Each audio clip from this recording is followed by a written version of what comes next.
안녕하십니까. 누리 PD 김준입니다. 이재명의 공직선거법 위반 1심 선고 이후에 여론조사가 중요하다라고 제가 여러 번 이야기했는데요. 특히 이제 차기 주자 여론조사 지지율이 가장 중요하다. 대통령 국정수행 지지율과 함께 양대 산맥이 이제 요건데요. 정당 지지율은 큰 의미가 없어요. 그거는 원래 이제 전통 지지층을 어느 정도 이제 이렇게 확인하는 수준의 지지율이다 이렇게 봐야 되고요. 진짜로 이제 중요한 지지율은 대통령 지지율하고 차기 주자 지지율 이거거든요. 근데 대통령 지지율은 최근에 MBS 여론조사에서 무려 8%가 대폭등했습니다. 와, 정말 엄청납니다. 대통령이 왜 그렇게 지지율이 올랐느냐? 19%에서 27%로 올랐잖아요. 이거는 다음 여론조사에서는 35% 정도도 나올 수 있겠다라고 이제 볼 수가 있는데, 다른 여론조사 기관도 많으니까 편차는 있습니다. 근데 MBS 여론조사 기준은 비교적 평균치에 가까워요. 그래서, 이제 안정적으로 30%대로 접어든다.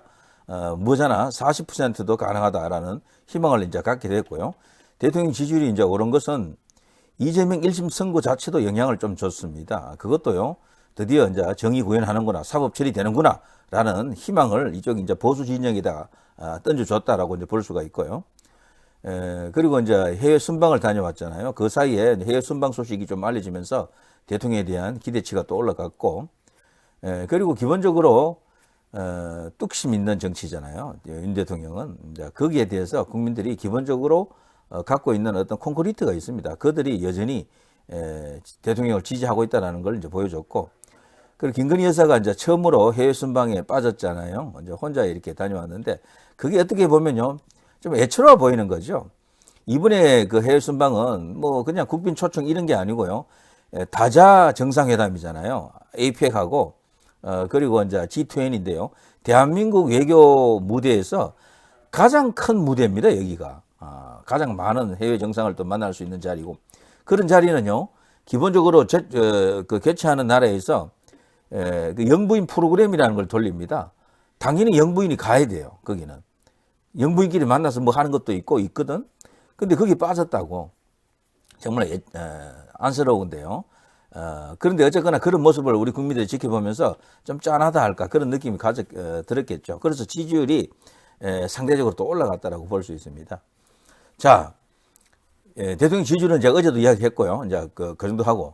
자, 진짜 더 중요한 지지율일 수도 있는데 지금 현 시점에서는 대통령이 임기 중반을 넘기고 있기 때문에, 그리고 총선이 끝나버렸잖아요. 대통령 임기 중에는 이제 총선이 없어요. 중간평가가 끝난 거야. 어쨌거나 형식적으로는. 새로운 대통령의 2기가 이제 열렸지만, 이제 보다 중요한 이 지지율은 차기 주자 지지율입니다. 우리 이제 정치권 호사가들도, 언론도 말이죠. 차기 주자 중심으로 모든 걸 돌립니다. 국내 정치는 이 차기 주자들이 대부분의 정치면 기사를 채울 겁니다. 그래서 유독스럽게 한동훈 기사가 많고 이재명 기사가 많은 것도 그것 때문에 그래요. 차기 주자 중심으로 정치권이 주요 언론이라든가 방송사에서 정치 관련 뉴스를 뽑을 때 그렇게 배치하는 겁니다. 일부러. 모든 국민의 관심이 현직 대통령보다도 차기 주자에게 가는 겁니다. 그걸 아는 거죠, 생리적으로. 윤석열 대통령만을 지지하는 사람은 오직 윤석열 대통령 하시겠지만, 그건 당연한 현상이지만, 이제 갈수록 그 숫자는 줄게 되죠. 왜냐하면 어차피 차기로 이렇게 관심이 넘어가게 되어 있습니다. 사람들은 이 경쟁, 싸우는 걸 좋아해요, 국민들이. 그러니까 이 대통령은 벌써 싸움의 대상이 없잖아요. 그 나라 바로 지키기 이런 건데, 국가 정상화 이런 거요.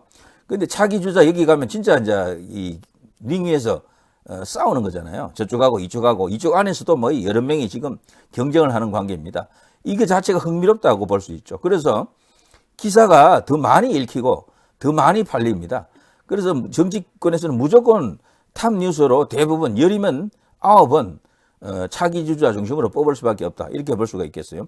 좋은 뉴스가 됐든 좋지 않은 뉴스가 됐든 한동훈이 나오고 이재명이 나오는 겁니다. 왜 저렇게 한동훈이 저렇게 많이 나와?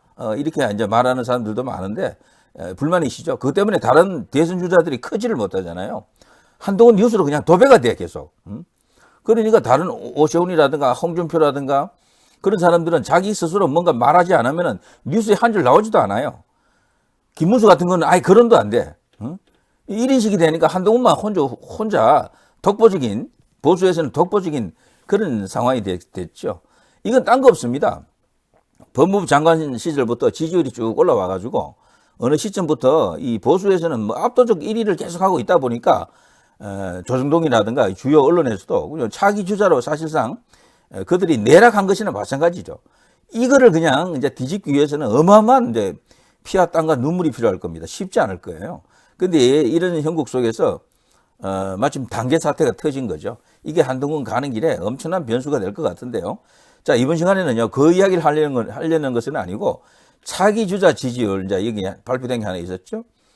자, 데일리안하고 여론조사 공정에서 이걸 이제 발표했는데요.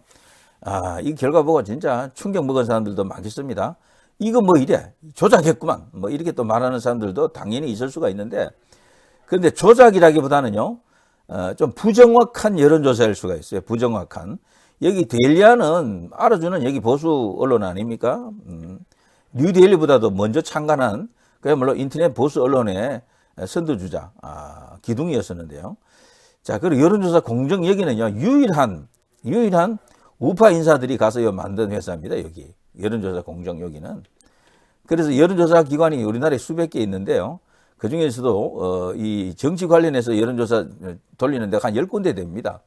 그 중에서도 이 여론조사 공정도 이게 정례적으로 계속해서 여론조사 결과를 발표하는 것인데, 그래서 여기는요, 일단 조작했다라고 생각하지 마시고, 좀 틀릴 수가 있겠다. 부정확할 수도 있겠다. 이렇게 정도 생각하는 게 맞습니다. 자, 여기서요, 이재명이가 43.6 나왔고, 한동훈이 17.3 나왔습니다. 오세훈 7.6, 뭐 이런 식인데, 자, 이게 이제 납득이 안 된다라는 거죠. 여기 보면 8명이거든요. 4명입니다. 좌파 4명, 우파 4명 이런데요. 한동훈이 과연 우파인가라고 할 때는 뭐 다소간 논란이 있을 수가 있는데 어쨌거나 이 우리 국민들 중에서는 한동훈을 보수로 보는 거죠. 보수 쪽에 있는 인사로 어쨌거나 봅니다. 국민의힘 당대표이기도 하고요. 그리고 우리 주요한 메이저 미디어들, 중요한 언론사들은 한동훈을 좌파라고 이야기하지 않잖아요. 유튜브 보는 사람들도 제한적이고 우리나라에서 이 정치 유튜브를 열심히 보는 사람은 숫자가 제가 볼 때 그렇게 많지 않아요. 왜냐하면 좌파든 우파든 구독자 200만 만들기가 거의 하늘의 불닭입니다. 불가능해요. 180만 대 언저리 가면 거기 이제 한계에 갔더라고요. 그래서 진성호 같은 분도 200만이 안 되잖아요. 언제부턴가 180 몇만 원에서 고정된 채로 몇 년 지나가고 있거든요. 근데 더 이상 안 올라가는 거야. 그래서 이 정치를 유튜브를 통해서 보는 사람들은 제한적입니다. 숫자가. 좌우 다 합쳤어요. 아주 많이 봐주면 500만이에요. 500만. 좌측에서 250, 우측에서 250 이렇게 이제 볼 수도 있는데 기계적으로. 근데 그 중에서도 250만 그래도 매일같이 열심히 보는 사람 또 숫자가 또 제한돼요. 제가 볼 때 그게 100만에서 150만 빼야 하는데 우파 150만, 좌파 150만 이 정도예요. 그러니까 너무 제한적이야. 숫자가 작기 때문에 이 유튜브만으로는 이게 돌아가지 않습니다. 네, 그래서 훨씬 더 힘 있는 그 기관 매체가 있다라는 것을 알 수가 있습니다. 그래서 뭐 기존에 우리가 알던 올드 미디어로 불리는 그 이제 레거시 미디어들, 조정동 같은 이런, 그리고 KBS, MBC, SBS 같은 이런, 종편 같은 이런 것이 여전히 여론 주도, 여론을 움직이는 힘이 강하다라는 것을 알 수 있고요. 또 하나는 인터넷이죠. 네이버, 다음, 네이트 같은 이런 인터넷이 갖고 있는 어마어마한 힘입니다. 블로그, 카페, 뭐 여초 카페 이런 거 있잖아요. 거기서 또 여론이 형성되고요. 또 그에 못지않게 더 힘이 더 셀 수도 있는 것이 SNS죠. SNS. 트위터 X, 그리고 뭐 인스타그램, 그리고 페이스북 이런 거 말이죠. 카카오톡, 뭐 카카오 스토리 이런 것들. 그런 걸로 여론이 형성되기 때문에 유튜브도 그 중에 한 개일 뿐이죠. 원 오브 댐입니다. 여기만으로는 이 결정이 되지 않아요. 그게 지금 이것을 말해준다. 한동훈의 17.3% 이 언저리에서 계속해서 머물고 있는 것은요. 다른 수단이 움직이지 않아서 그래요.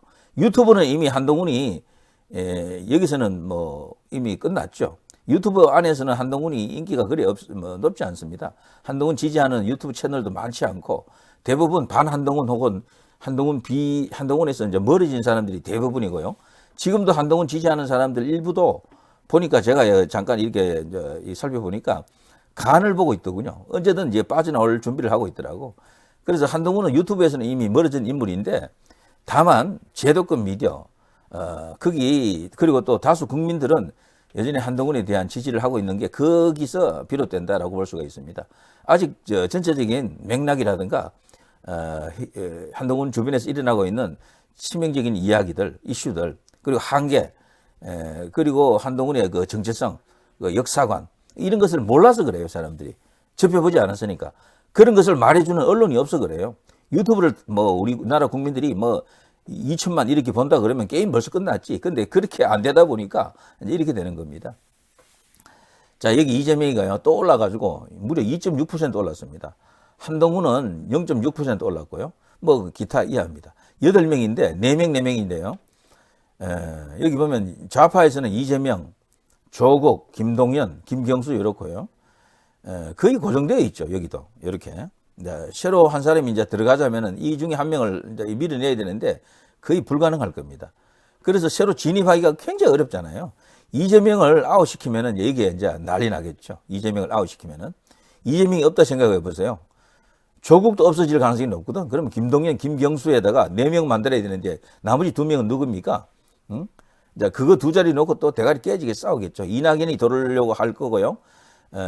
그리고 이탄희도 욕심을 낼 수도 있고요. 김부겸도 있고 정세균도 나도 있다 뭐 이런 식으로 나오겠죠. 자, 그건 뭐 그때 가서 또 이야기할 일이고요. 이 보수에서는 한동훈, 오세훈, 홍준표 요 3명이 고정이에요. 요 3명. 안철수 자리에 뭐 다른 사람이 나올 수도 있죠. 뭐 원희룡 같은 사람. 그래서 여기도 자리 하나를 확보하는 게 정말 급선무입니다. 김문수를 띄워야 되는데 김문수가 갖고 있는 정체성, 역사관, 그리고 능력, 그리고 경험 이런 것들이 우리 국가에 지금 굉장히 필요하거든요. 그런데 문제는 김문수의 지금 가장 큰 딜레마는 이런 여론조사에 잡히지 않는다라는 거죠. 이런 여론조사에. 이 8명 안에 못 들어가서 그래요. 좁혀서 말하면 4명 안에. 한동훈, 오세훈, 홍준표는 제가 고정이라 그랬잖아요. 결국 안철수를 밀어내고 여기에 김문수가 고정이 되어야 될 텐데 고정이 되지 않는다 손 치더라도 가끔씩 이렇게 이름이 나와야 될 텐데 아예 이름이 안 나온다. 이게 이제 극복해야 될 과제입니다. 요게 이재명의 1심 선고 이후에 나온 여론조사 결과입니다. 자, 이걸 보게 되면은요, 이재명으로 결집한 표심들은 잘 무너지지 않는다라는 걸 알 수가 있어요. 이 표는요, 이재명을 다 지지한다라기보다는 반 윤석열에 가깝습니다. 그리고 반 국민의힘에 가까워요. 그것들이 여기에 지금 모여 있는 겁니다. 한동훈 지지자들은 숫자가 한번 꺾인 뒤로는 통 올라가지를 않는데 이게 뭐 오른 것도 아닙니다. 16.7에서 17.3 이거는 표본의 차이로 인해서 발생하는 것이라고 보고요. 똑같다라고 봐야죠. 다른 여론조사 몇 개를 봐야 되겠습니다만 한동훈은 어쨌거나 자기 한계가 이미 드러났다라고 보여집니다. 여기서 이재명과 거리를 좁히지 못하잖아요, 지금. 그리고 오세훈도 지금 이 상태에서 더 이상 뜨지를 못하고 있고 홍준표 역시 마찬가지고요. 저는 이 판을 뒤집자면은 김문수 같은 카드가 들어와야 된다고 봅니다. 그래서 안철수를 밀어내고 어차피 안철수는 의미가 없어요. 제가 볼 때. 원희룡을 이야기하는 사람들이 많은데 원희룡 카드보다는 김문수 카드가 훨씬 파괴력이 큽니다. 정체성도 좋고 전체적으로 세를 모을 수 있는 확장력이 있다라고 봅니다. 저는. 중도 확장력이 없다라고 주장하는데 꼭 그렇지가 않아요. 김문수는 본인이 경기지사를 2번이나 했고 수도권에서만 국회의원을 3번 했기 때문에 좀 다릅니다. 나이 든 사람 기준으로 김문수를 좋아하는 사람이 많아요. 수도권에. 얼마든지 수도권에 통한다라고 봅니다. 저는. 그래서 김문수 관련 이야기는 제가 다른 데서도 많이 했지만 이 시간에는 그 정도로 하고요. 자, 아무튼 이 여론조사 결과에서 우리가 읽을 수 있는 것은 이재명은 죽지 않았다라는 겁니다. 한동훈은 또닥또닥거리고 있다. 언제든 여기 대체할 수 있는 사람이 뜨면은 사라진다라는 걸 알 수가 있고요. 오세훈, 홍준표는 이미 늪에 빠졌다. 한계가 지금 드러났다라는 것을 말해줍니다. 안철수는 여기 왜 들어오는지 이해를 할 수가 없어요. 지지율이 1% 나오는 것도 있더라고. 그럼 빼야지. 차라리 원희룡을 넣어요. 안철수 대신에. 그래 원희룡도 안 나오면 나중에 김문수를 넣어주세요. 김문수가 들어와야 됩니다. 그래야 여기가 역동적으로 변합니다. 재미가 있어질 거예요. 자, 뭐 이런저런 이야기를 했습니다. 그리고요, 여론조사 이야기하면서 뭐 구체적으로 어디 몇 프로 나오고 뭐 대구 경북 얼마나 오르고 내리고 이런 이야기는 크게 뭐 이렇게 제가 언급하지 않습니다. 그건 뭐 적당히 알아서 생각하시고요. 전체적으로 대선 주자 레이스에서는 현재 국민의힘 혹은 보수 이쪽 진영이 누군가 중심으로 이렇게 뭉쳐져 있지 않다. 그리고 구심점이 확실하지 않다. 미래 비전도 그렇게 높지 않다라는 것을 말해주지만 이런 것들이 어쩌면은 새로운 대안, 새로운 카드, 김문수라고 하는 카드를 기다리고 있는지도 모르겠다. 이런 생각을 해볼 수가 있겠습니다. 자, 누리 PD 김준이었습니다.